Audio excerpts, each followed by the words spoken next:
Nah, ibu-ibu, bapak-bapak, kita lanjut ini.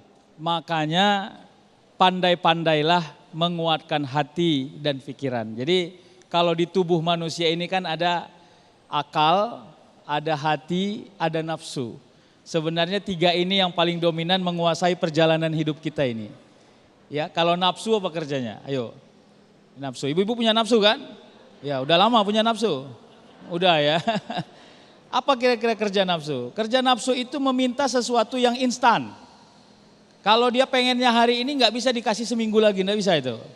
Pengen makan hari ini makannya 7 hari lagi, nggak bisa itu. Insya Allah itu bisa koit itu orang. Ya. Makanya nafsu itu elastis kayak karet itu. Kalau banyak yang kau tahu, banyak yang kau selera. Kalau sedikit yang kau tahu, sedikit pula yang kau selera. Kira-kira gitu. Makanya kenapa itu nanti kalau kita bedah fikih misalnya dikit ini ya. Kenapa orang yang sudah menikah lalu pisah, apakah dia pisah karena kematian atau bercerai, itu janda atau dudanya malah dianjurkan menikah lagi. Kenapa? Karena kebutuhan hubungan suami istri sudah nggak bisa berpisah dari dirinya, kira-kira begitu. Nah itu dia. Maka nafsu ini sering mensubsidi keriaan itu kalau kita tidak pandai luruskan niat. Itu yang saya bilang tadi. Ya. Nah yang kedua ada kerjanya hati. Hati itu ya kalau bicara kolbun ada fuad ya. Apa energi hati yang paling besar? Energi hati itu adalah instrumen dalam tubuh manusia. Walaupun dia kecil tapi suara idealismenya nggak pernah hilang. Ada orang nggak pernah tinggal sholat. Sekali waktu dia sengaja ingin meninggalkan sholat. Ada nggak yang nggak enak tuh dalam hati? Aduh gimana ya, aduh. Itu gelisah kenapa? Hatinya memberontak. Tapi kalau kita sudah puluhan kali tinggal sholat, berontaknya sudah mulai kecil. Tidak sekuat dahulu, tapi tetap ada berontaknya. Nah yang ketiga ada namanya akal. Akal ini fungsinya apa? Pengadilan. Dia yang memutuskan permintaan hati atau permintaan nafsu, akal yang kasih keputusan. Makanya dalam perjalanan hidup manusia, apapun yang kita putuskan dalam kehidupan kita harus masuk akal. Ayo ibu-ibu, ini habis pengajian saya suruh masuk ke paret depan mau nggak? Hah? Ini siapa yang masuk paret depan itu nanti saya doakan masuk surga, mau nggak? Nggak mau Ustaz, tapi kalau saya bilang ayo masuk paret depan, di depan tuh ada di paret itu ada uang 100 juta. Siapa dapat diambil, mau nggak? Karena masuk akal. Nah sama, kebaikan itu juga harus masuk akal supaya berpisah dengan keriaan. Karena ria itu tanda bahwa kebaikan kita itu tidak kita gantung dan cantol hanya karena Allah Subhanahu wa taala. Tapi kita cantol gara-gara makhluk dan manusia yang ada di dalam diri kita. Manusia ini kan memang sifatnya pamer. Ibu-ibu pernah jadi anak-anak enggak? Pernah ya, setahu saya sih pernah nih ngelihat dari wajah-wajahnya ya. Waktu anak-anak dulu kan, lagi umur 4 tahun, 3 tahun habis mandi sore, itu kan emak kita nggak pernah pandai memberi bedak itu ya. Comeng sini. Ya, mama enggak pernah pandai bedai anaknya, itu setahu saya begitu ya. Begitu ayahnya pulang naik motor, keluar anaknya. Ayah, kakak sudah mandi. Pengennya di apa tuh? Pengennya dipuji. Baru mandi udah sombong.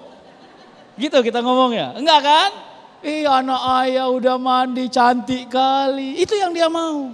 Dan memang sifat manusia sejak awal kepengen dipuji.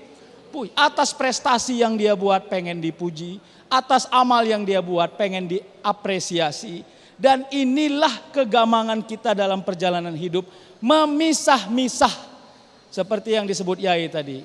Ini sekarang lihat niatnya, tujuannya lihat. Nah ini yang perlu diluruskan. Jadi ibu-ibu, bapak-bapak ini serius. Sesekali kita yang buat pening seton itu. Jangan seton itu yang selalu buat kita pening. Buat tuh, misalnya diganggu setan. Ayo ceritakan kau tadi sedekah, ayo. Oke, aku ceritakan. Begitu datang, Bapak Ibu, saya tadi sebenarnya, ayo cepat-cepat ngomong-ngomong kata setan. Cepat-cepat. Saya tadi sebenarnya ngomong ke hati saya supaya saya tetap berbuat baik. Alamak kata setan. Itu buat setan yang pening. Jangan kita yang pening gara-gara iya itu dia penting. Begitu sudah mau terjebak kepada dosa, tadi ta'awuz disebut hindar segera. Karena ria dalam konteks amal ibadah tidak pernah lihat tempat dan waktu. Selama kita nggak kuat, selama itu kita terjebak. Baik, Masya Allah. Ini yang penting nih, menarik ini. Membuat setan yang pening ya. Iya. Jangan membuat kita yang dipeningkan oleh setan. Alamak. Alamak. Baik, terima kasih Ustaz Syukri Albani. Dan berikutnya kami persilakan kembali kepada para jamaah untuk mengajukan pertanyaan. Ada Ibu Dwi Astuti. Silakan Ibu Dwi Astuti, boleh berdiri. Ibu Dwi Lestari. Waduh, ini produsernya salah ini. Silakan Ibu Dwi Lestari mengajukan pertanyaan. Assalamualaikum warahmatullahi wabarakatuh. Waalaikumsalam warahmatullahi wabarakatuh. Saya Ibu Dwi dari pengurus taklim Masjid Akbar Kemayoran. Yang saya ingin tanyakan gini, kadang-kadang kita ini ingin mengajak berbuat baik. Tapi di sisi lain takutnya itu dia Ustadz, dikatakan ria. Iya, iya. Nah, kita bisa menilai, bisa tahu kalau itu perbuatan ria apa tidak. Itu bagaimana Ustadz? Baik. Saya kira itu.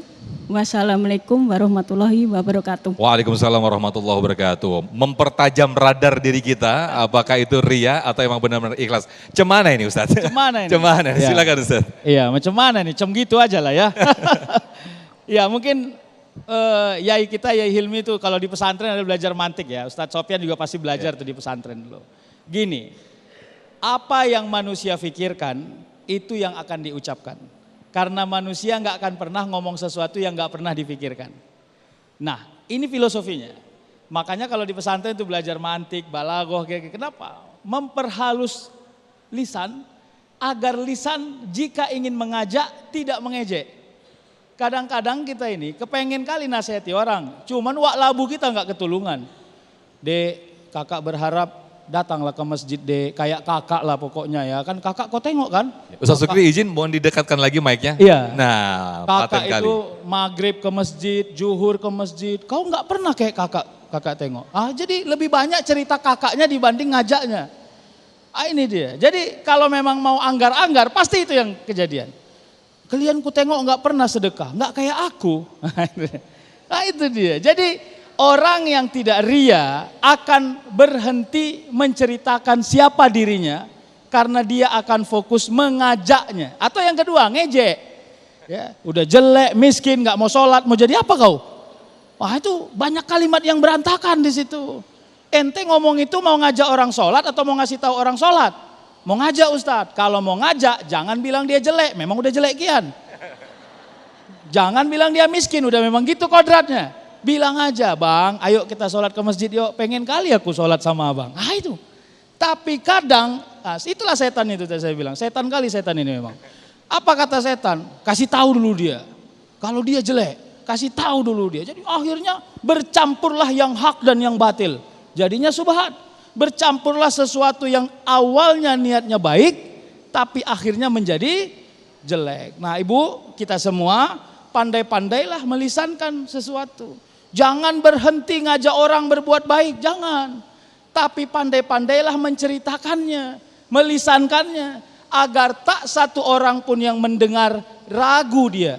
Ini orang ngomong sebab ria, atau memang mau ceritakan kalau dia orang baik, kira-kira gitu. Gitu Ustaz ya. Baik, terima kasih Ustaz Syukri Albani, mengajak jangan mengejek, merangkul jangan memukul begitu Ustaz ya. Baik, berikutnya nanti akan Ustaz Hilmi Firdausi juga akan kembali memberikan tausiah. Tetaplah bersama kami dalam Damai Indonesiaku, usai jeda kami akan kembali.